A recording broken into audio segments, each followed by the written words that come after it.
Hey everyone, I'm Steve. Welcome back to Kettle Haven Ranch.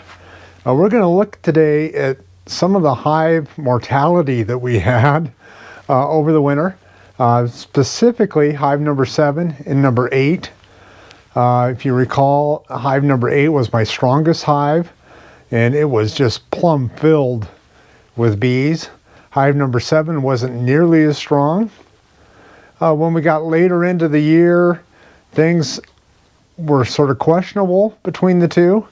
For this last inspection, I found that hive number 7 was full of honey, completely chock full of honey, probably 60, 80 pounds of honey left in that hive. They hadn't even moved into the upper box. It was untouched. It was a dead out, and we'll look at that and compare that to hive number 8.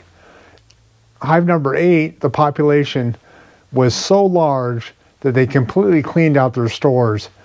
This winter was very hard. The temperatures, believe it or not, too warm. It was in the 40s many days, and we ended up having mortality because of that. They ate up all of their stores. Nothing to get them through this last part of the winter, and they died out before I could get the feed on them.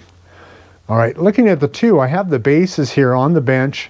I'm going to adjust the camera, and we'll look at how the difference in population played a big part in the mortality of both of these hives. Let me adjust things, and here we go. Here are the two bases.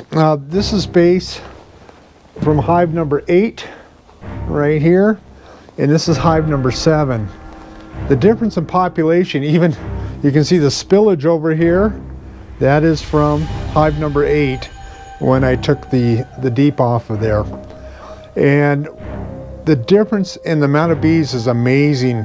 You can see that here, hive 7, we had all the stores that hadn't touched any of the honey that they've saved. And we have a rather low population of bees compared to hive number 8, which was overflow, and they starved out. My theory behind all this, because they were both treated with Apogard, they had a full treatment, a good treatment this year. I have no reason to suspect Varroa. There's no signs of Varroa on any of the cadavers. I really believe that I had the hives too close together. We had drifting going from this hive to this hive. When all was said and done, the population, just hive number 7 could not handle the cold. Hive number 8, too big of a population, did not have enough stores to make it through the winter. Sort of sucks, but that happens.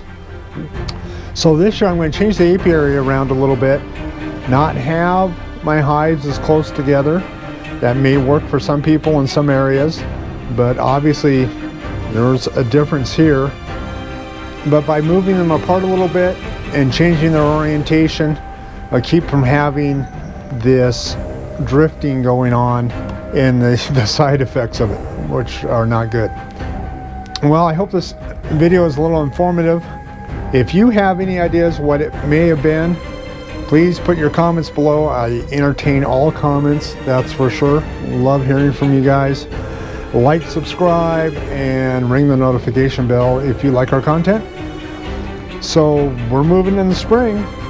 It'll still be another month before we start seeing blossoms here, but the feed's on and the hives, queens are already laying. I'm seeing signs of new bees out scouting the area and looking for food already. And we'll have to build, and that's how it is on the northern border. There's always rebuilding that goes on with your bees. Hey everyone, thanks for watching. Stay safe, stay healthy. We'll see you next time.